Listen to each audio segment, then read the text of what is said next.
Alejandro, por favor, probamos el sonido un momentico. ¿Tienes audio? Pero tú, hablas, por favor.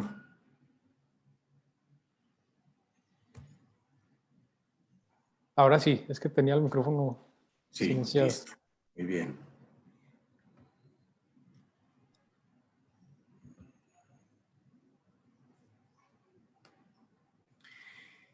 Bueno, buenas tardes en Colombia, buenas noches en los otros países de Latinoamérica y de otras regiones que nos acompañan en este evento. La Red Colombiana de Historia de la Salud Mental, que está integrada por investigadores de universidades de la ciudad de Medellín y de Bogotá principalmente, y que hacemos parte de la red Iberoamericana de Historia de la Psiquiatría. Organizamos que es nuestro primer evento. Con este iniciamos actividades después de estar un poco pandemizados, estáticos, pues la hiperconectividad por estos medios. Entonces hoy damos inicio con una ponencia de mucha altura, de un trabajo de años. Estas investigaciones no se construyen como las investigaciones universitarias que son que se hacen en 10 meses, ¿cierto? Y que ya son investigaciones publicadas y en fin que circulan. Estos son trabajos monumentales porque surgen de tesis doctorales, como es el caso de la presentación que hoy nos hará el profesor Alejandro Salazar Bermúdez, quien es doctor y magíster en historia de la Universidad Nacional Autónoma de México. En estos estudios ha seguido líneas en historias de la salud, del alcohol y drogas y de la psiquiatría.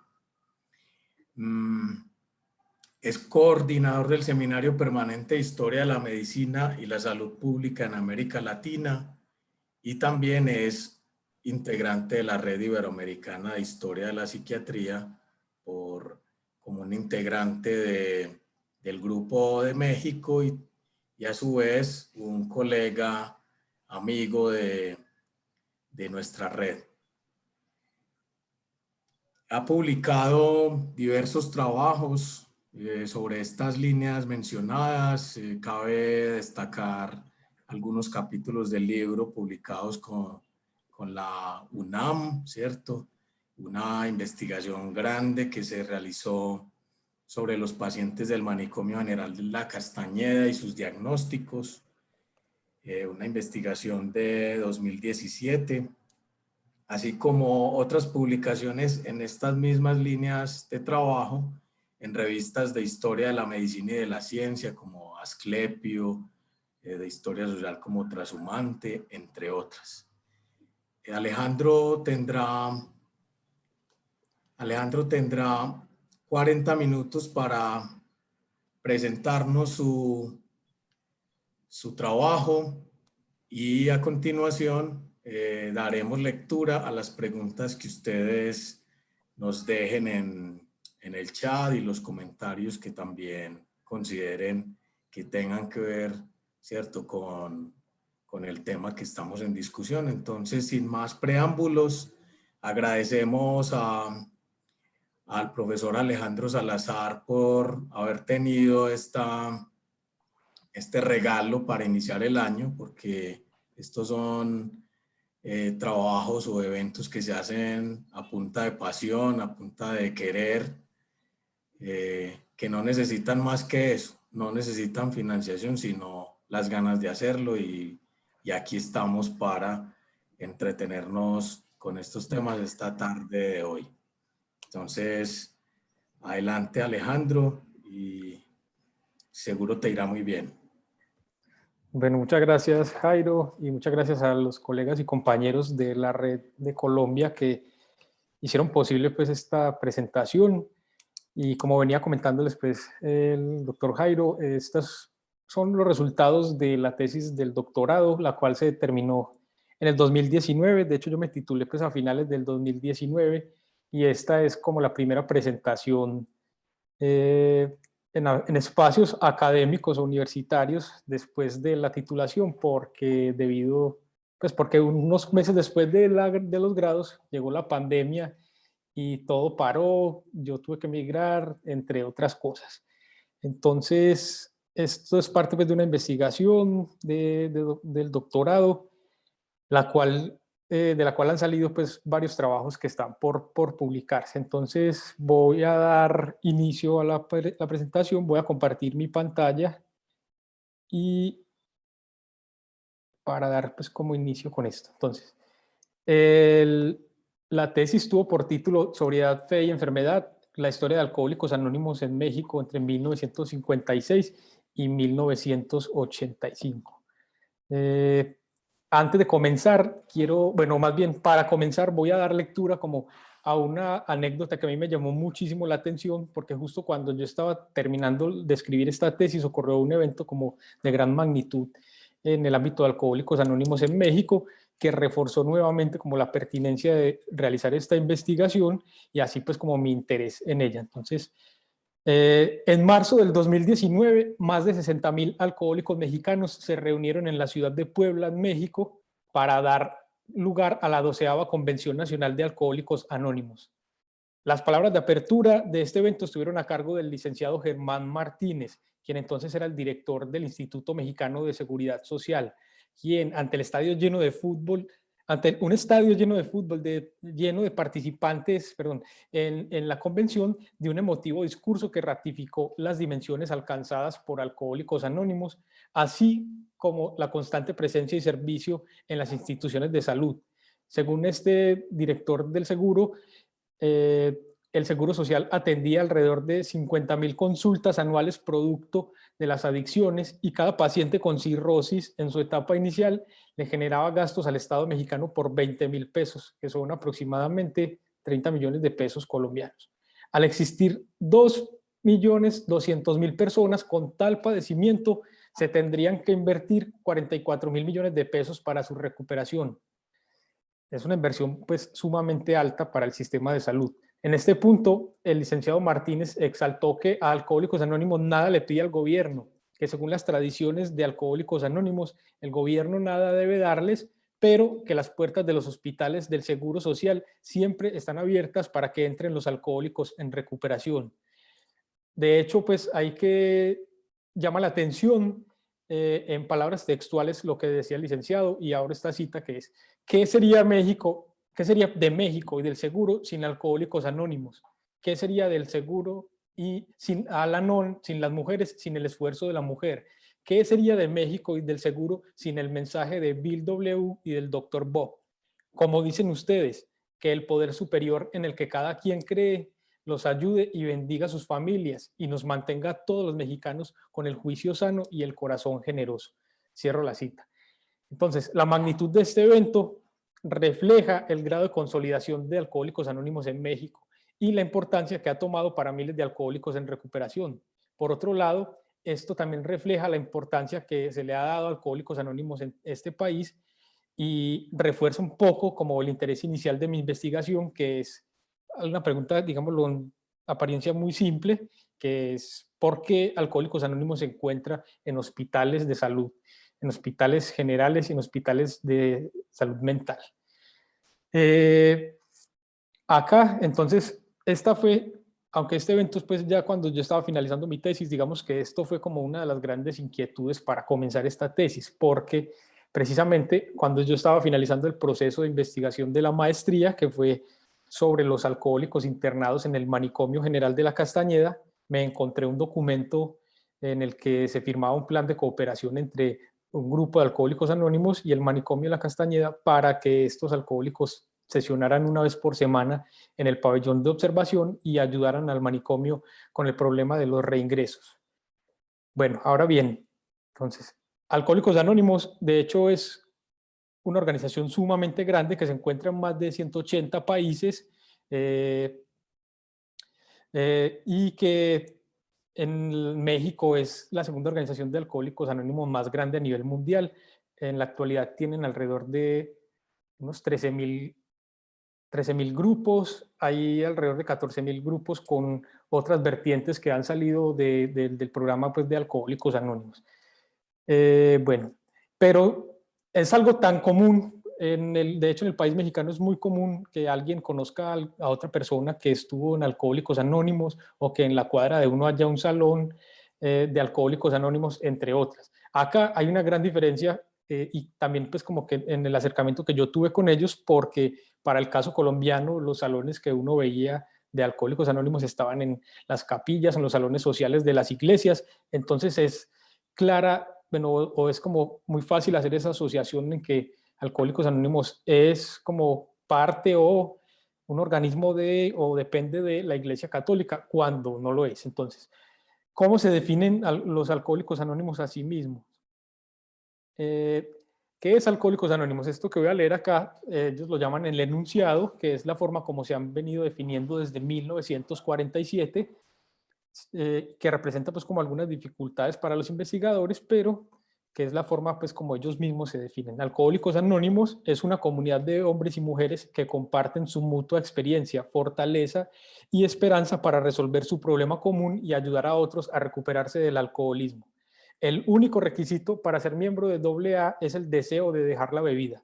Esta última frase es parte de la tercera tradición, ya que ellos se rigen pues por 12 pasos, 12 tradiciones. Para ser miembro de Alcohólicos Anónimos no se pagan honorarios ni cuotas. Nos mantenemos con nuestras propias contribuciones. AA no está afiliada a ninguna secta, religión, partido político, organización o institución alguna. O institución alguna. No desea intervenir en controversias, no respalda ni se opone a ninguna causa. Nuestro objetivo primordial es mantenernos sobrios y ayudar a otros a alcanzar el estado de sobriedad. Alcohólicos Anónimos se interesa exclusivamente en la recuperación y la sobriedad continuada de los alcohólicos individuales que recurren a nuestra comunidad para pedir ayuda. No participa en la investigación del alcoholismo ni en tratamientos médicos o psiquiátricos y no apoya a ninguna causa. Alcohólicos Anónimos no tiene opinión acerca de asuntos ajenos a sus actividades. Por consiguiente, su nombre nunca debe mezclarse en polémicas públicas. Bueno, si bien ellos tienen muy clara la definición como una agrupación o una comunidad, esto representa como ciertos desafíos para acercarse, digámoslo, metodológicamente a investigar sobre Alcohólicos Anónimos, porque cuando uno se pone a ver la filosofía o la historia y su funcionamiento, se encuentra pues como con una especie de paradojas, que son, pues, que no puede ser estudiado bajo el marco de los movimientos sociales, dado que en sus 12 tradiciones, incluso en este mismo enunciado, se ve que, pues, que impiden cualquier búsqueda, o que más bien no tienen anhelos por una búsqueda del cambio social, de cambio en las políticas que regulan el alcohol, ni tampoco en las transformaciones de las actitudes sociales respecto a la bebida. Por otro lado, si bien manejan la idea de que el alcoholismo es una enfermedad, no han impulsado ni participado en debates que sí hubo en medicina respecto a la constitución del alcoholismo como tal. Y además, su definición no va más allá de decir que el alcoholismo es una enfermedad, es un padecimiento físico, psíquico y espiritual, o sea, en 3 dimensiones, y que tiene un carácter crónico e incurable. Por otra parte, aunque toman preceptos de la medicina y de la religión, pues, que es lo que ha llevado a que Alcohólicos Anónimos sea caracterizado como un movimiento híbrido, si bien toman parte pues, de ambos lados, la experiencia en el tratamiento no recae sobre ninguna autoridad religiosa, sobre un médico, no forma parte de un área especializada de la medicina, sino que son los mismos alcohólicos recuperados los que dirigen su programa. Tampoco es un movimiento religioso, aunque dentro de la rehabilitación es central la creencia en un poder superior, o como ellos mismos lo expresan, Dios como nosotros lo concebimos. Esta figura que es, digámoslo, un poco abstracta o que no está relacionada con ninguna deidad o ningún movimiento confesional, es una figura que en el alcohólico le entrega su voluntad y que se torna en una herramienta eficaz en el proceso de rehabilitación. Por otro lado, los miembros de Alcohólicos Anónimos consiguen dejar de beber, pero como entienden el alcoholismo como una enfermedad crónica incurable, así hayan dejado de beber, se consideran a sí mismos como alcohólicos para siempre. Es decir, no hay cura, sino que hay recuperación. Y por último, pues sus integrantes no son profesionales, aunque hay profesionales en las filas de Alcohólicos Anónimos, no son profesionales en el tratamiento del alcoholismo, pero esta asociación ha trabajado de manera constante con diferentes instancias de salud, tanto públicas como privadas, a nivel internacional. Entonces, es un movimiento como que tiene como muchas aristas y niveles de análisis. Por otro lado, bueno, entonces aquí a mí me llamó mucho pues como la atención ver, porque precisamente el periodo que yo estudio, incluso un poco antes, hay como todo un interés por organismos públicos y por autoridades médicas por desterrar como ciertas creencias o ciertas teorías dentro del entendimiento del alcoholismo y profesionalizar, digámoslo, el tratamiento con algunos preceptos, digámoslo, científicos, y a la vez esta asociación civil que maneja lo que les mencionaba ahorita, pues como un híbrido entre la medicina y la religión, se convirtió en la institución adecuada para acompañar el tratamiento profesional. Entonces, acá es precisamente donde entra pues como mi pregunta de investigación, que es pues que en principio partió de por qué una asociación de este tipo se convierte en una herramienta adecuada para, bueno, adecuada o empleada en casi todas las instituciones de salud para tratar los problemas derivados del consumo de alcohol. Bueno, entonces, hay que tener en cuenta algunos aspectos generales, que es, bueno, esta tesis se circunscribe al periodo entre 1956 y 1985. ¿Qué sucede? En 1956 se crean los dos primeros grupos hispanohablantes en México. Antes ya había grupos, lo voy a mencionar pues, más adelante, pero estos dos grupos dan como inicio a un periodo de mexicanización, como lo han llamado otros investigadores. En 29 años, o sea, en el lapso que va hasta 1985, estos grupos se expandieron por toda la República Mexicana, de hecho, pues por todo el mundo en ese mismo periodo, pero en México significó un aumento de 2 grupos que había en el 56 a 8.761 grupos, según las cifras que presenta la historia oficial elaborado por la Central Mexicana de Alcohólicos Anónimos. Ahora hay que partir de algo. Los historiadores se han interesado poco en México y a nivel internacional, digamos, lo que hay ciertos estudios, pero en México la historiografía sobre el alcoholismo, creo que a nivel también internacional puede decirse que se ha concentrado en el periodo entre 1870 y 1940. ¿Qué sucede acá? Que se ha hablado pues acerca de una medicalización del alcoholismo promovida o llevada a cabo por diferentes médicos que desde la teoría de la degeneración empezaron a interesarse por definir ciertas consecuencias negativas sobre, bueno, relacionadas al consumo de alcohol. En el caso mexicano sucedió pues de esta manera, se ha afirmado pues que hay una medicalización del alcoholismo desde finales del 19, incluso pues un poco antes, y la otra corriente, o más bien los otros intereses de la historiografía, han girado en torno a las campañas de salud y a las campañas contra el alcoholismo. Entonces, es muy importante tener en cuenta esto porque a finales del 19 está como en boga la cuestión de la temperancia, que son sociedades principalmente o de corte, digamos, religioso, asociados a movimientos protestantes.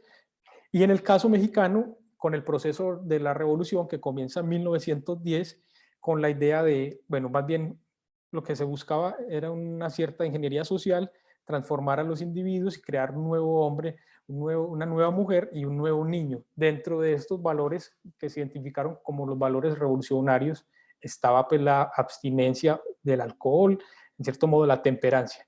Pero desde la década de los 20 empieza a dar un viraje y la actividad contra el alcohol empieza a ser asumida por el Estado, entonces empieza a pasar como de un modelo de la temperancia al antialcoholismo. Acá emerge, bueno, aparece la sociedad civil bajo la figura de las ligas antialcohólicas, que generalmente eran coordinadas por o presididas por, incluso por el mismo presidente de la República Mexicana. Las campañas más fuertes se llevaron a cabo entre 1929 y 1940. De hecho, entre el 34 y el 40, que fue el periodo de gobierno de Lázaro Cárdenas, se hizo pues como mucho énfasis en el combate al alcohol. Entonces, esta tesis, pues a mí me interesó como ver más allá qué pasaba después de los 40 con la campaña o contra la lucha contra el alcohol, porque en los archivos desaparece. Esto lo ha mencionado la historiadora Odette Rodríguez, quien trabajó precisamente hasta el 46. Y a mí me interesa ver como más allá qué pasó del 40, qué pasó con el declive del degeneracionismo, cuando se empieza a conformar un sistema de atención del alcoholismo ligado a la salud mental, y cuando empieza a emerger este movimiento de ayuda mutua, el cual ha sido muy influyente a nivel mundial y ha moldeado el tratamiento del alcoholismo. Entonces, mis fuentes para esto fueron la revista Plenitud de Alcohólicos Anónimos, que aquí ven la primera portada, que se publicó a partir de 1977 hasta hoy. Yo revisé 33 números que van del 77 al 85. Obviamente no tuve acceso a toda la información por el cuidado de las identidades, pues, de quienes estaban involucrados, y porque es información que pertenece a archivos privados de la Central Mexicana de Alcohólicos Anónimos. También revisé la Gaceta del Alcohólico, que fue una publicación de los 60, las actas de la Asamblea Mexicana a partir de 1970, estos son informes anuales de las reuniones de Alcohólicos Anónimos, en los que se dan informes de todas sus actividades. Revisé algún material del sector salud, de hecho, pues bastante está alojado en los repositorios digitales de la Organización Mundial de la Salud, y revisé 112 tesis elaboradas desde 1903 hasta 1985, que versaron sobre alcoholismo. Para comenzar, hay que tener en cuenta en el marco o en el contexto que se empiezan a insertar estos actores o estas organizaciones. A partir de 1950, la Organización Mundial de la Salud promovió un nuevo enfoque sobre el alcoholismo. Para empezar, hablaron acerca del alcoholismo como una enfermedad. Esta vez se trataron de desligar de los modelos etiológicos basados en la herencia, como fue, pues, la teoría de la degeneración, y muy en la onda de la medicina y la psiquiatría estadounidense, comenzaron a promover, digamos, un concepto de alcoholismo en el que se tenían en cuenta factores sociales, culturales y psicológicos. Si bien no se desterró, pues, como todo el ámbito o la predisposición, digamos, lo biológica, se le dio mayor énfasis a se le dio mayor énfasis a los factores que mencionaba, pues, anteriormente. Entonces, ¿qué implicaba reconocer otros factores? Implicaba la transformación de los modelos de asistencia hacia modelos multidisciplinares. Entonces, acá emergen y se incorporan al sistema de atención, o se empiezan a incorporar al sistema de atención, trabajadores sociales, psicólogas, sociólogos, enfermeras, y la Organización Mundial de la Salud desde el 51 comenzó a recomendar también que se le abriera la puerta de las instituciones a los grupos de alcohólicos anónimos. Entonces acá es lo que yo empecé, pues, como a denominar o a entender como un modelo multidisciplinar del alcoholismo. Acá emergieron nuevos expertos. La Organización Mundial de la Salud también se encarga de promover unas fórmulas estadísticas para entender la prevalencia del alcoholismo. Ya no se empieza a medir esto a través de las cifras de producción y consumo, sino que se tienen en cuenta otros factores de enfermedades asociadas a muertes asociadas al consumo de alcohol. Voy a pasar un poco.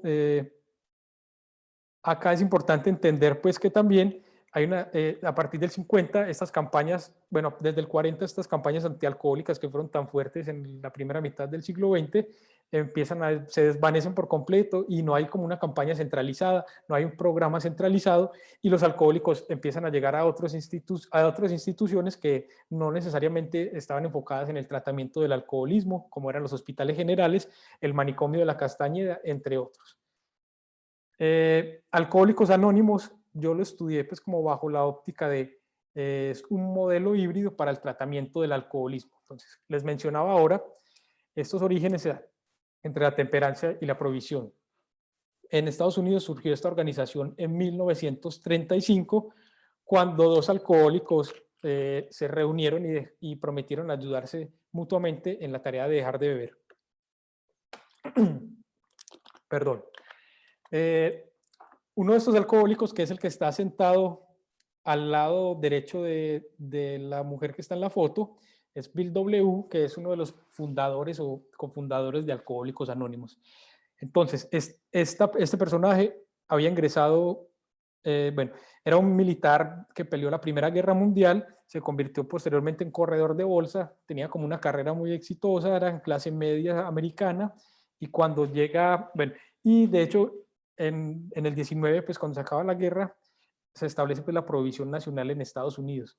Este personaje precisamente comienza a beber en la época de la prohibición y cuando llega a la crisis del 29, dado que este personaje trabajaba pues como en la bolsa, entonces se desmorona básicamente toda su realidad, se entrega a la bebida, tiene varios ingresos en hospitales, pancreatitis, entre otros. En uno de estos ingresos se le acerca un ex amigo, bueno, un amigo como de la adolescencia, que también era alcohólico, y él lo observa como que este amigo ya estaba supremamente bien. Este personaje le dice, mira, es que, le preguntas, ¿cómo hiciste para dejar de beber? Y este personaje le dice, básicamente, tengo religión. Esta persona, que se llamaba Evi, se había ido a tratar en Suiza con el psiquiatra Carl Jung, quien le dijo que para dejar de beber necesitaba tener una experiencia espiritual verdadera. Entonces, estos son como los eslabones que conforman la cadena mediante la que Alcohólicos Anónimos cuenta su historia oficial, en la que ubican básicamente a Jung como el primer eslabón. Este es un híbrido entre la medicina y la religión, dado que pues, les mencioné que tienen una definición de alcoholismo como en tres partes: la dimensión física, psíquica y espiritual. Las nociones de tratamiento, las nociones de enfermedad y tratamiento son tomadas en una parte de la medicina y otra parte de los grupos Oxford, a los que Evi, cuando regresó de tratarse con Jung, ingresó. Estos grupos eran unos grupos ligados pues bueno, que crecieron de gran forma precisamente en Oxford, por eso se conocen así, y que buscaban la sanación de diferentes sufrimientos mediante la fe y las obras. Dentro de ese grupo había lo que llamaron el escuadrón alcohólico, que fue quienes comenzaron pues como con estas reuniones, a donde se integró Bill W.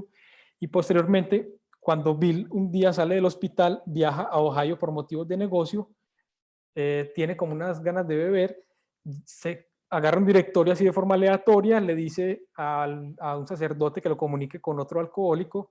Este sacerdote lo comunica con el Dr. Bob, y este fue el momento fundacional en el 35 que les comentaba hace rato. Entonces, esto funciona mediante la ayuda mutua y la conversión. Hay una serie de pasos en los que el alcohólico adquiere como cierta forma de entender su padecimiento, y tuvo gran expansión tanto en Estados Unidos como a nivel internacional posterior a la Segunda Guerra Mundial. Los mismos soldados de Estados Unidos que estaban involucrados en este movimiento se encargaron de crear grupos en los lugares donde había ocupación americana, como Japón, parte de Alemania, Francia, entre otros. América Latina empieza a llegar cuando se acaba la guerra, empiezan a haber pues como grandes agencias de turismo estadounidense, personas de América Latina empiezan a viajar a Estados Unidos, conocen los grupos, y estos primeros pioneros son personas que, digamos, tienen la capacidad de ir de un lado a otro, clase media, porque entendían pues como toda la literatura y las reuniones en inglés. A México, bueno, acá está rápidamente pues los 12 pasos y las 12 tradiciones, que son como los principios que rigen Alcohólicos Anónimos. Los pasos del 1 al 3, como pueden ver, son los que están orientados a conseguir la abstinencia, los pasos del 4 al 11 a su mantenimiento, y el 12º paso, que consiste en pasar el mensaje, como lo llaman ellos, a un alcohólico que esté sufriendo. Es clave entonces, dentro del tratamiento, mantener el contacto con otro. Aquí se diferencia radicalmente de otro tipo de movimientos, y se constituye pues como la ayuda mutua como el eje fundamental de la recuperación. Es decir, la solución no está en uno mismo, sino en el tratamiento con el otro. Las 12 tradiciones son como unos preceptos que se dieron a conocer ya en los 50, que rigen, digamos, el funcionamiento de los grupos. Hacia grandes rasgos, habla de los requisitos, pues, que es solamente dejar de beber. Los grupos solamente tienen como prioridad su propia recuperación. El grupo nunca debe respaldar causas externas. Todo grupo debe mantenerse completamente a sí mismo. Y aquí es como también parte de lo que ha permitido que Alcohólicos Anónimos mantenga cierta autonomía con programas o campañas oficiales que se desvanecen o desaparecen con los cambios de gobierno y proyectos políticos. A México empiezan a llegar a partir de los 40, como les mencionaba hace rato, cuando empieza a desvanecerse todo este discurso revolucionario y la campaña antialcohólica pasa a un segundo plano. Entonces, acá yo lo veo como que hay una transición del control estatal, o sea, de los movimientos, o sea, del modelo de la temperancia y antialcoholismo hacia un movimiento hacia un control personal, que es lo que proporciona Alcohólicos Anónimos. ¿Qué sucede? Hay otros intereses, o sea, no es que el gobierno mexicano haya dejado de lado la salud, sino que hay otros intereses. Con el final de la Segunda Guerra Mundial, la creación de organismos multilaterales como la Organización Mundial de la Salud, el modelo de erradicación es el que toma como gran peso en la salud pública internacional. Hay medicamentos, hay, digamos, los fármacos y sustancias para controlar plagas, empieza la vacunación contra la viruela, se crea la penicilina o se descubre la penicilina y esto da pie a que ciertas enfermedades o ciertos padecimientos colectivos puedan erradicarse. Sin embargo, el alcoholismo, digo yo, no entra en este modelo de erradicación y por eso, digamos, lo que comienza a ser dejado de lado. Aquí en declive después de la campaña antialcohólica que tiene que ver con el cambio de gobierno y con el cambio de modelo al modelo de erradicación. Los Alcohólicos Anónimos empieza a crearse en grupos en México desde los 40. Sin embargo, estos grupos, digámoslo, no tuvieron como una duración muy continua, a excepción del grupo que se llamaba el Mexico City Group, que se creó en 1946. Este grupo, hasta la actualidad, es conocido como el grupo de habla inglesa y digamos lo que está dentro de mis antecedentes, pero no lo considero o no considero que mi investigación parta de ahí porque era presentado ante la prensa o por la prensa como una filial estadounidense, con una composición mayoritariamente de estadounidenses que viajaron a México al finalizar la Guerra Mundial. Dentro de este grupo hubo mexicanos pues, que hablaban inglés, que podían entender, digamos, lo que se estaba diciendo y leyendo. Entonces, hay este grupo, bueno, en el 56 hay un médico militar en el hospital militar que se interesa por el programa de Alcohólicos Anónimos, pide literatura ante la Central Mundial de Alcohólicos Anónimos en Nueva York, y esta persona funda el primer grupo que se llamó el Grupo Hospital Militar en 1956. De este grupo estaba compuesto pues, por 13 militares alcohólicos. Este mismo año se empieza a crear, esto fue en Ciudad de México, se empieza a crear en Mérida, Yucatán, al sur de México, en un cementerio que se llama el Panteón Florido, se empieza a reunir y de hecho ese grupo se conoce como el Panteón Florido y este grupo es visitado en el 57 por el mismo Bill W. y su esposa. A partir ya del 56, pues cuando se empiezan a formar estos grupos, vemos que hay dos solamente en la República Mexicana y en solo 29 años hay una expansión de 8.761. Los primeros, digamos, los 10 años, la expansión fue lenta porque el programa todavía estaba muy diseñado como para estilo estadounidense, no había literatura en español, no había información sobre los grupos. Pero empezó un periodo de mexicanización. Estos grupos crecieron de gran manera. De hecho, el grupo Panteón Florido llegó a tener hasta 250 integrantes, de los cuales se separaron y salieron hasta 6 grupos más. A partir del 64 se empiezan a crear las oficinas intergrupales, se crean 2, y esto permite que se distribuya, bueno, a partir del 64 pasa esto, pero desde el 60 con la Gaceta del Alcohólico se venían publicando traducciones de los 12 pasos, de las 12 tradiciones, y se venían publicando noticias acerca de dónde se creaban grupos, entre otros. Esto permite que a partir del 64, con la creación de las oficinas, haya una estructuración y finalmente en 1970 se creó la Central Mexicana de Alcohólicos Anónimos. Esto sucede por invitación incluso mismo de la Central Mundial, quien hace la recomendación a los países latinoamericanos para que adquieran lo que llamaron su mayoría de edad y empiecen a crear organismos o más bien centrales para regirse a ellos mismos, para que registren sus grupos y distribuyan la literatura.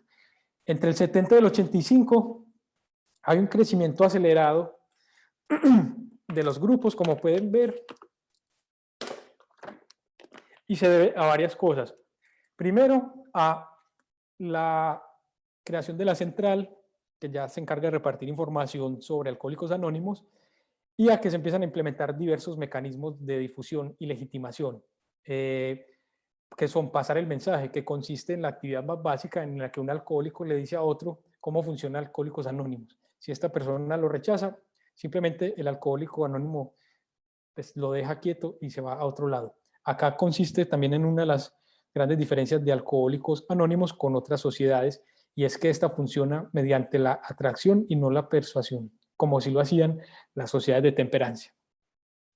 Se crean también diferentes comités. Estos son por alcohólicos de diversos grupos que tienen una misión en específico. Entonces, a partir del 70 se empieza a crear los comités de información pública, los comités de editoriales, los comités de cooperación con la comunidad profesional, y estos son encargados de llevar el mensaje a las instituciones de salud, es decir, buscar el contacto con alcohólicos que están internados en hospitales. También se encargaban de realizar juntas de información pública en la que se realizaba básicamente una reunión abierta en la que se exponían, digámoslo, algunas historias de estos alcohólicos. Se empiezan a crear impresos. De hecho, aquí surge la revista Plenitud, que es la revista, digámoslo, oficial de la Central Mexicana, que se imprime hasta la actualidad. Y los comités empiezan a crear contactos con médicos y con religiosos. Estos fueron actores claves en la expansión de Alcohólicos Anónimos a nivel internacional, específicamente en América Latina, donde los sistemas de atención a alcohólicos no eran sólidos, eran débiles. Fueron como los mecanismos que permitieron la entrada de Alcohólicos Anónimos a las instituciones. Entonces, algunos médicos y profesionales de la salud que estaban involucrados un poco ya en la onda de la salud mental fueron los que le abrieron las puertas a Alcohólicos Anónimos y a estos comités para que sesionaran. Entonces, finalmente a mí me interesó ver, perdón, es que se me bloqueó, aquí no puedo pasar la pantalla. Bueno, a mí me interesó ver ya, después de conocer como la expansión por el país, la forma en que se incorporaron más bien a las instituciones de salud en México. Yo aquí noté dos posturas. La de adaptación, es decir, Alcohólicos Anónimos puede entrar, pero tienen que tecnificar su programa, eso era lo que decía el personal de salud, o la de adopción, es decir, pueden ingresar y sesionar autónomamente, como siempre lo han hecho. Entonces, ¿cuáles eran los servicios como que, bueno, digámoslo en términos del sistema de salud, los servicios que Alcohólicos Anónimos ofrece a las instituciones? Son los grupos institucionales, que no son grupos que dependen de la institución, sino que se llaman así porque son creados y funcionan dentro de las instituciones. Aquí hay que tener en cuenta que hay grupos dentro de instituciones de salud, que fueron los que yo revisé sus actas, pero también hay grupos dentro de cárceles. Y otra forma de interacción con los hospitales fueron los comités, que se encargaban de visitar a los alcohólicos, como la foto que ustedes están viendo a la izquierda, que es una foto pues, de una revista estadounidense en los 40, y la foto de la derecha, que es una portada de la revista Plenitud de 1982, en la que ustedes pueden ver que hay un alcohólico señalando hacia arriba, es decir, señalando al poder superior, y que el médico simplemente se encuentra como un espectador. Entonces los médicos abrieron sus puertas, pero tenían muy presente que una vez los grupos funcionaran, debían dejarlos de forma autónoma. Por otra parte, Alcohólicos Anónimos se convirtió como en un eje articulador entre el interior y el exterior de las instituciones de salud. Muchos médicos enviaron a sus pacientes a Alcohólicos Anónimos y viceversa. Cuando se empezaron a crear las instituciones para tratar alcohólicos desde el 70, estas fueron programas e instituciones como el programa de rehabilitación de alcohólicos del Seguro, tuvo gran relación con Alcohólicos Anónimos, el manicomio La Castañeda en el 65, como les mencioné hace rato.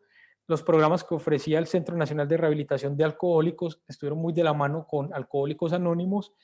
El Centro de Atención al Alcohólico y sus familiares, que funciona hasta la actualidad, estuvo muy de la mano con Alcohólicos Anónimos, y se empieza a ver que se empieza como a recibir toda esta propuesta de la salud mental y la onda de la Organización Mundial de la Salud, propuesta desde décadas antes. Entonces, en los dispensarios y en los centros de atención se empiezan a conformar, o se conforman más bien, los equipos multidisciplinares que recomendaba la Organización Mundial de la Salud, conformados por psiquiatras, trabajadoras sociales, psicólogas, psicoterapeutas y alcohólicos anónimos.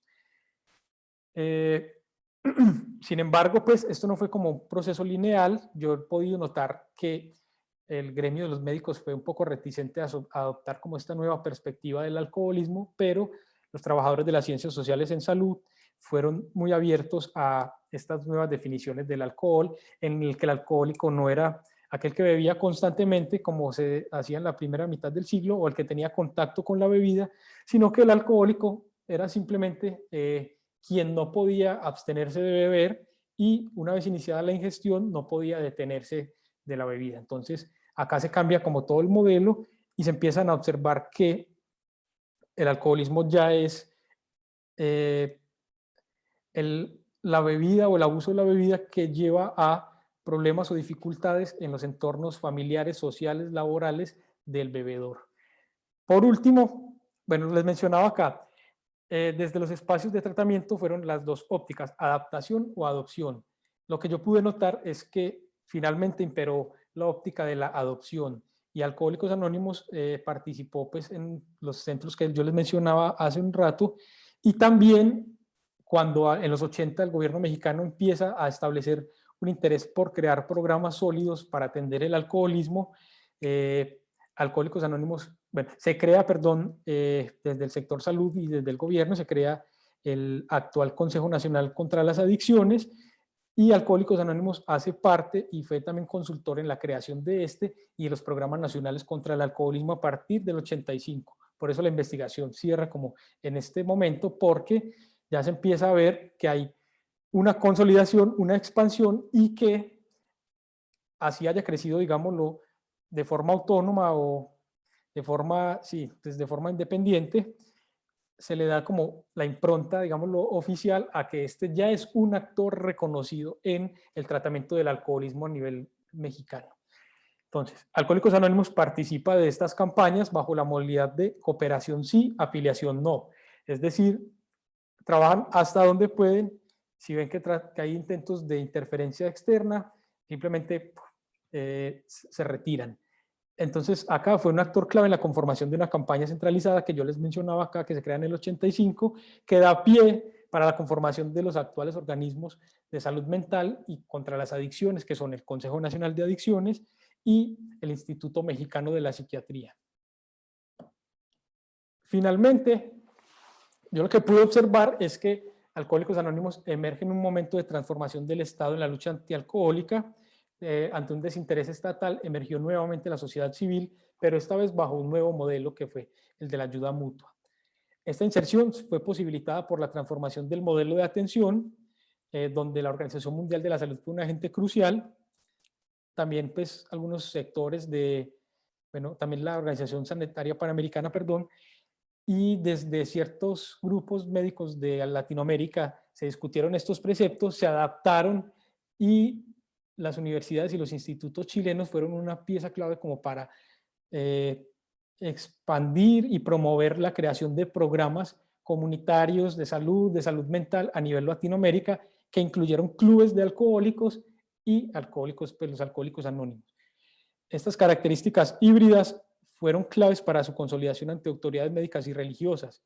En países como El Salvador, Costa Rica, Colombia y México, de hecho, Alcohólicos Anónimos tuvo entrada en estos países a través de las instituciones de tratamiento psiquiátrico.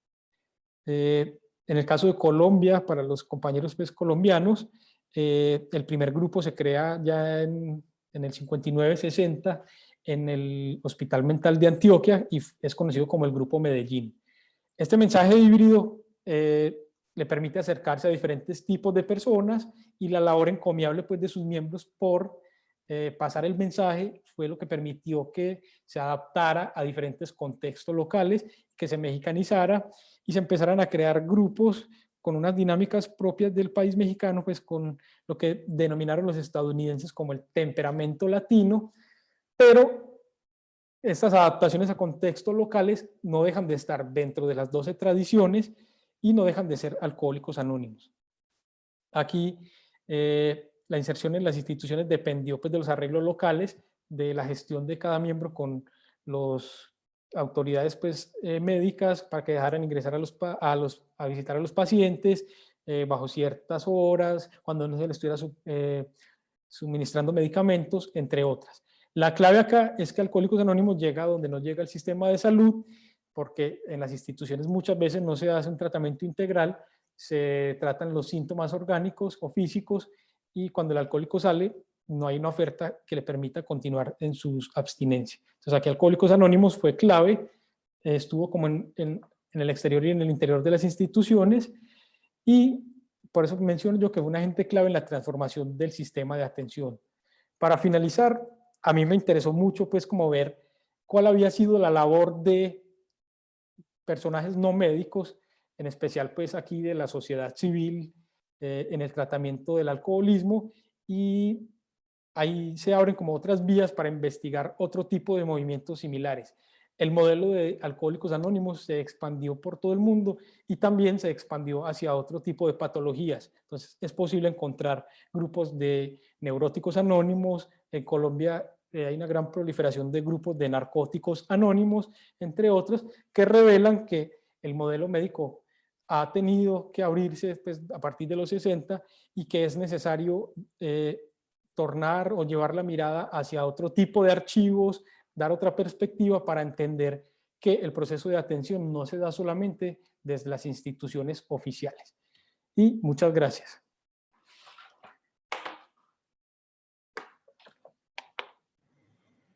Gracias al profesor Alejandro por su intervención. Les recordé en el chat que formulen sus preguntas o escriban sus comentarios para leerlos y que entonces empecemos. Siendo una institución común en muchos países del mundo, ¿qué hace la diferencia en México? ¿Qué condiciones de posibilidad producen su institucionalización en la modernización del Estado? Es una pregunta que hace el profesor Álvaro Casas del grupo Historia de la Salud y de nuestra red. ¿Recogemos otras preguntas hoy? Como no hay otra, de una vez, por favor. Listo. Hay una gran investigadora sobre las adicciones que se llama Aide Rosovsky, que falleció a finales del año pasado, que es quien ha tenido un contacto más cercano con estos grupos de alcohólicos anónimos, o quien tuvo pues el contacto más cercano. De hecho, ella impulsó y llevó de la mano pues como a que Alcohólicos Anónimos estuviera en estos programas. Desde los 80 ella ha estudiado, su tesis de hecho en psicología fue sobre el alcoholismo, y ella afirma que hay una mexicanización de Alcohólicos Anónimos. Entonces, estos grupos se rigen por las 12 tradiciones, pues el funcionamiento de los grupos, y encontramos unas reglas, digámoslo, implícitas en la forma en que se llevan a cabo las sesiones. En el caso estadounidense, como ustedes vieron en una de las fotografías, que hay una reunión circular, es como la forma en que se llevan a cabo las reuniones. En el caso mexicano, con la asistencia tan numerosa de los grupos, es una de las cosas que comienzan a diferenciarse, en que tienen que crear lo que se llama en este momento, lo que conocen los mexicanos como la tribuna, y la organización de las sillas es de una forma diferente. También hubo como un contraste con los estadounidenses que pertenecían a los grupos, lo que ellos mencionaban que era el temperamento latino. Entonces también en algunas zonas de México empezaron a crearse grupos solamente para para estadounidenses, pues como fue en Ciudad de México, Guadalajara, en Mérida, entre otros. Los grupos de Alcohólicos Anónimos son demasiado numerosos y empiezan a adquirir otras características nominales. En Estados Unidos, el nombre de los grupos es simplemente Grupo Calle Tal. Ya, así se está en la calle, no sé, New York, el Grupo New York. En México, los nombres de los grupos empiezan a aludir a situaciones, a emociones, entonces empiezan a aparecer que el grupo Viviendo Sobrio, el Árbol de la Vida, el 12 Pasos, grupo no sé qué. Dentro de los salones, en teoría, no hay una indumentaria o imágenes, entre otras. Digamos, yo creo que eso está muy relacionado con su tradición protestante, y en el caso mexicano se empiezan a adornar con qué bien. Se empiezan a adornar con frases motivacionales, algunos tienen estampas de la Guadalupe, entre otras. Hay grandes fiestas, sin alcohol, obviamente, la celebración de los cumpleaños, entre otras. Las condiciones de posibilidad es que para los 60 comienza a crecer de gran forma la clase media mexicana. Entonces, en un primer momento, bueno, entre el 40 y el 60, quienes están en estos grupos, los mexicanos que empiezan a involucrarse, son personas que tienen la capacidad económica de viajar a Estados Unidos, que tienen la capacidad de leer en inglés, y precisamente son estas personas quienes empiezan a hacer traducciones de las 12 pasos, las 12 tradiciones, entre otras. Entonces, acá hay todo un momento clave en la historia de México, que es también una cercanía que se empieza a dar en el gobierno de Manuel Ávila Camacho en los 40 con Estados Unidos, pues estas alianzas en pro de la defensa del continente, entre otras, que permiten que haya un constante flujo migratorio entre Estados Unidos y México. Por otro lado, Bien. con la clase media empieza a llegar otro tipo de literatura, de cine, y los medios de comunicación fueron muy importantes. En México hubo varias alusiones a Alcohólicos Anónimos en las películas. En Estados Unidos, el cine de Hollywood entre el 40 y el 60 fue un actor clave en difundir todas estas nuevas miradas sobre el alcoholismo, y en muchas de las películas aparecen alusiones a los grupos de Alcohólicos Anónimos. Perdón, voy aquí viendo las... Seguimos con otro bloque de preguntas. Dale, dale, entonces, dale, Listo. Jairo. Por favor, recuerden ayudarnos diligenciando el cuestionario, el formulario de asistencia que está en el chat.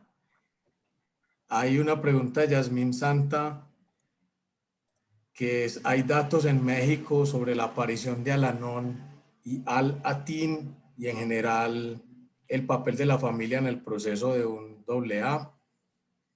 Otra: ¿cuál es la opinión sobre el origen del alcoholismo como un fenómeno social? Es decir, ¿tiene algo que ver la clase social, el género, la religión, la edad, etcétera? Y una tercera es: ¿en qué momento inició y cuál fue la postura de Central Mexicana? Y si pudiera recomendarme qué autores han tocado el tema de grupos exclusivamente femeniles en México. Con esas tres. Perfecto. Bueno, empezamos.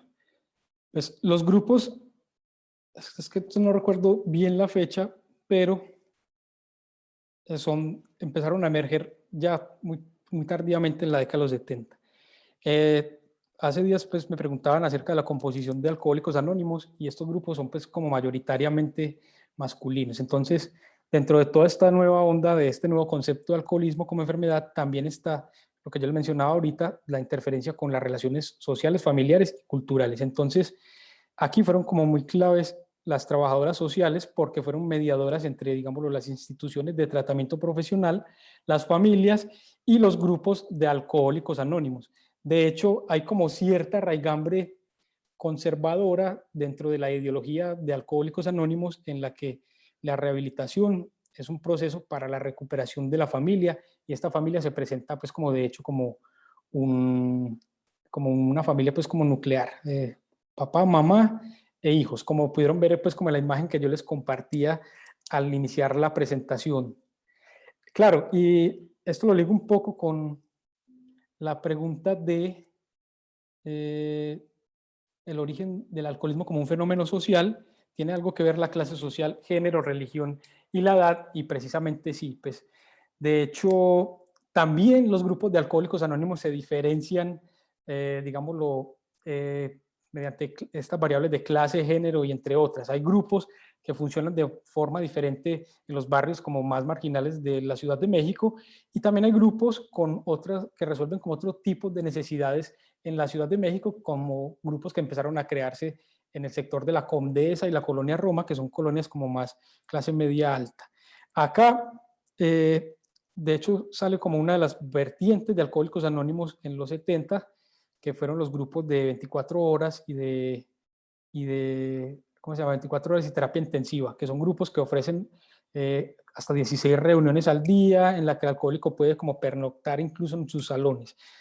La clase social influye claramente, si bien yo mencionaba que hay un cambio de modelo y que se empiezan a tener, que se siguen teniendo en cuenta algunos factores de predisposición, digamos, lo biológica o genética, también hay unos factores sociales que influyen en la aparición o no de un consumo o abuso del alcohol.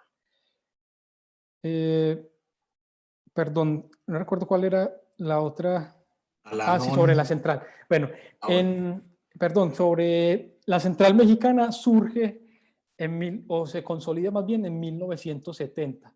Esta central, que está pues como registrada o avalada por la Central Mundial de Alcohólicos Anónimos, no es la única organización de Alcohólicos Anónimos en México.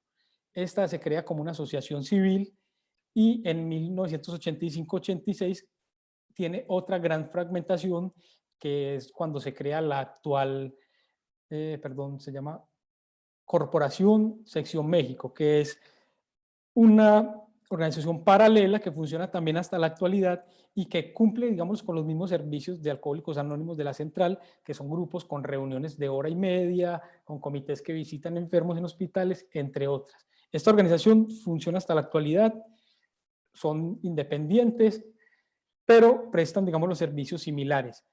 Dentro de las otras fragmentaciones que se han dado en México están los grupos de cuarto y quinto paso y grupos que tienen ya otra intencionalidad, que es o prestan otros servicios a otras necesidades de los alcohólicos, que son centros de internamiento que no pertenecen a la Central Mexicana de Alcohólicos Anónimos y que son los llamados anexos. Estos anexos son pues como lugares de internamiento donde se les da tratamiento de desintoxicación y de, digámoslo, de asilamiento.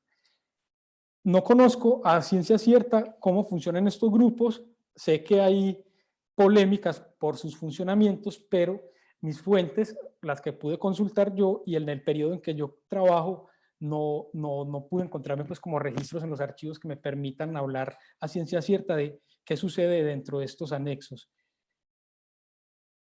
La persona que más ha estudiado el tema, que más estudió el tema de los alcohólicos anónimos son la doctora Aide Rosovsky, que les mencionaba, Eduardo Menéndez desde la antropología médica, y hay otros estudios que comenzaron a emerger o que se están haciendo muy frecuentemente desde la psicología, y hay un Alejandro, creo que Sánchez, que también ha escrito varias cosas sobre alcohólicos anónimos. Los mismos grupos de Alcohólicos Anónimos se han encargado de escribir sus historias. La Central Mexicana tiene unas historias de Alcohólicos Anónimos y el tema de grupos exclusivamente femeniles en México considero que es un tema que está pues como por estudiar, que no hay, o por lo menos no conozco hasta el momento, estudios sólidos sobre los grupos de Alcohólicos Anónimos o los grupos femeniles de Alcohólicos Anónimos. Dale, Jairo. Hay una más, bueno, dos. Me gustaría preguntar del Museo Federico Silva, me gustaría preguntar acerca de que si solo en México existen diferentes grupos de AA, como el de 24 horas y otros que no recuerdo el nombre. Bueno, y la otra es, he visto que hay agrupaciones que dicen cuarto y quinto paso, son distintos a los grupos de AA, solo se centran en dichos puntos. bueno, pues ya que yo había mencionado yo un poco sobre esto, de hecho pues en México hay una gran fragmentación, que esto lo estudió Rosovsky, y hay organizaciones que prestan otros servicios, como ya les mencioné, pues, o que atienden otras necesidades, que si bien algunas derivaron de los grupos de Alcohólicos Anónimos, no son pues como parte de la Central Mexicana, que son los grupos 24 horas, terapia intensiva y los grupos de cuarto y quinto paso. En estos grupos, digámoslo, se da prioridad a otras necesidades. El cuarto y quinto paso los cuarto y quinto pasos consisten en la realización de inventarios morales y la búsqueda de reparación de sus afectados pues, en su proceso o su carrera alcohólica. Entonces, si bien estos grupos tienen como objetivo que la gente logre una abstinencia, no son parte digámoslo, de la muestra de los grupos que yo analicé y no son parte de la Central Mexicana de Alcohólicos Anónimos. La tesis, Jairo ya aquí puso el link. Bueno, y en otros países se han dado, digámoslo, más que fragmentaciones, la postura de Alcohólicos Anónimos en relación a los sistemas de salud ha variado, y en países donde habían sistemas de atención del alcoholismo muy sólidos, la postura ha sido diferente. Por decir, en Suecia, Estos grupos se institucionalizaron y funcionaron como especies de anexos que se llaman links. En Estados Unidos hacen parte incluso o están muy íntimamente relacionados con los hospitales pues, generales. Alcohólicos Anónimos incluso en algunas épocas firmó como algunos tratados o como tratos con estas instituciones, con instituciones carcelarias, y en la literatura que yo pude consultar se menciona incluso que los mismos miembros de Alcohólicos Anónimos en este país han tenido la facultad de ir por personas que están internadas en hospitales, en instituciones carcelarias, y acercarlas a las reuniones de los Alcohólicos Anónimos. En México, precisamente yo analizo que esta consolidación se da en un momento en que no había un aparato o más bien unos programas y unas instituciones sólidas para atender el alcoholismo, y por esta razón considero yo que es que Alcohólicos Anónimos tuvo como tanta autonomía para trabajar.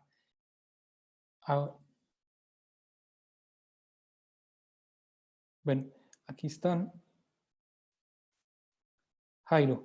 Bueno, aquí dos preguntas. ¿Las leo yo, Jairo? Bueno, la pregunta Te del... ayudo. ¿Hubo algún Dale. interés por la prensa ajena?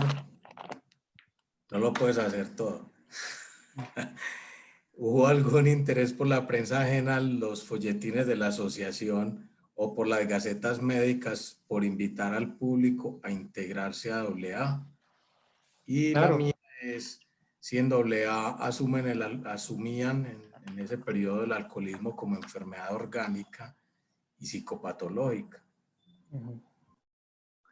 Bueno, la prensa, o sea, aquí estamos, no sé a qué tipo de prensa, bueno, a los periódicos.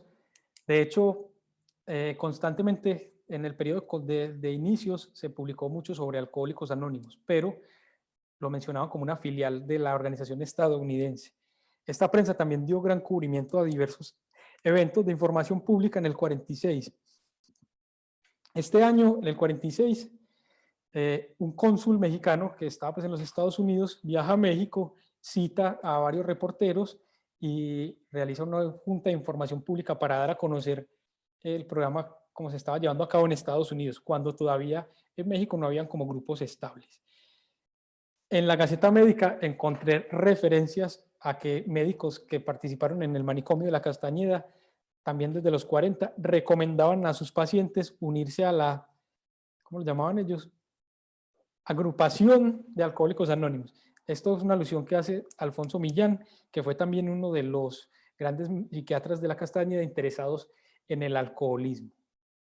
De hecho, hay muchas películas, canciones, en la televisión, incluso hasta en series como Los Simpson, hay alusiones constantes a Alcohólicos Anónimos. Bandas como Tex-Tex, ¿cómo se llama la canción de ¿Qué tiene este café? En medios de comunicación hay constantes alusiones a los grupos de Alcohólicos Anónimos. Sin embargo, esta agrupación, o por lo menos los grupos tradicionales, se cuidan mucho pues como de apariciones en medios públicos y simplemente hacen algunas cuñas de tienes problemas con la bebida, Alcohólicos Anónimos. O otra forma de publicitarse es en muros, así en calles, como se hacen, se dice grupo tal, sesiona de tal hora a tal hora. En la prensa, en los clasificados, anuncios muy pequeños en los que se dice grupo tal, sesiona en tu lugar de tal hora a tal hora. La prensa, en los 70, en los 80, la prensa mexicana, especialmente el periódico El Informador, publicó constantemente las actividades que realizaba Alcohólicos Anónimos y las campañas y los programas que realizaban dentro de las instituciones de salud. También pues como que tuve la oportunidad de consultar algunos de ellos. Aquí el doctor Jairo pregunta si se asume el alcoholismo como enfermedad orgánica y psicopatológica. Y en principio, Alcohólicos Anónimos mencionó una enfermedad espiritual, así como spiritual disease. Esto fue en las primeras ediciones del libro grande que se publicó en el 39. Posteriormente, Alcohólicos Anónimos, en las ediciones posteriores, digamos que son muy cuidadosos de mencionar la palabra disease, pues, o la palabra enfermedad, y empiezan a hablar más bien como padecimiento, entre otras cosas. Entonces, Alcohólicos Anónimos, cuando se empieza ya a consolidar más sus tradiciones y su forma de operar, fueron muy cuidadosos de participar en estos debates que sí se estaban llevando en medicina acerca del concepto de alcoholismo como enfermedad. Sin embargo, autores como Johan Edman en Suecia y en otros países de Europa, en Irlanda, está de apellido Butler, han mencionado que hay como una asociación directa a que donde estaba Alcohólicos Anónimos estaba o se arraigaba esta idea del concepto de alcoholismo como una enfermedad. Alcohólicos Anónimos tiene como dos, además de Jung, otro grande referente fue el Dr. Silworth, quien tenía un concepto de alcoholismo así como un poco exótico en los 40, en los 30, perdón, que no tuvo como mucha aceptación en el gremio científico acerca del alcoholismo como una alergia que de continuar como el consumo lo iba a llevar a la locura y a la muerte. Esta idea pegó muy duro, si bien en el gremio médico no tuvo validez, pegó muy duro en Bill W. porque pues, Bill W. estaba internado en el Hospital Towns en New York, donde lo atendió pues, el doctor Silworth y le comentó acerca de esta idea de enfermedad. Sin embargo, Alcohólicos Anónimos a nivel oficial no manejan una idea de psicopatología o nada. Solo les ha funcionado muy bien entenderlo como esta alergia y como un proceso de enfermedad que los puede llevar a la muerte si se continúa bebiendo. Entonces, es un alcohólico para siempre. Entonces, por eso es la necesidad de estar constantemente en las actividades de los grupos para mantener su sobriedad. Y distinguen de sobriedad y abstinencia. La persona abstinente que logra la abstinencia es una persona que logra dejar de beber, lo que no quiere decir que la persona haya llevado a cabo todo un proceso de transformación que llamarían Alcohólicos Anónimos espiritual. Listo, así ya cumplimos con el tiempo, que era tu presentación de 40, pues para no abusar de tu confianza y de tu tiempo. Ya todavía hay gente entrando en este momento, pero ya nos vamos a retirar. Agradecemos a todos los que nos acompañaron, que estuvieron constantes durante toda la transmisión y por los aportes que le hicieron al profesor Salazar y bueno, que ayudan, ¿cierto?, a que estas investigaciones se respondan de otras maneras a partir de preguntas y de comentarios. Entonces, hay un anuncio, voy a compartir pantalla un momento para mostrarles, para invitarlos a nuestra próxima ponencia, que es Violencia y Locura, Historia del Manicomio de Varones de Cibaté en Cundinamarca, Colombia, 1937-1961, y lo presenta Melanie Juliet Vega Sánchez, quien es magíster en Historia e historiadora de la Universidad Nacional de Colombia. Es el 14 de abril a las 5 de la tarde. Por este mismo mecanismo vamos a tratar de hacerlo con un formulario a partir de la inscripción para que el enlace no circule, ¿cierto?, al público, para evitar pues como algún incidente. De nuevo, las gracias y entonces nos vemos en la próxima ponencia, que también es prometedora. Muchas gracias a todos y todas.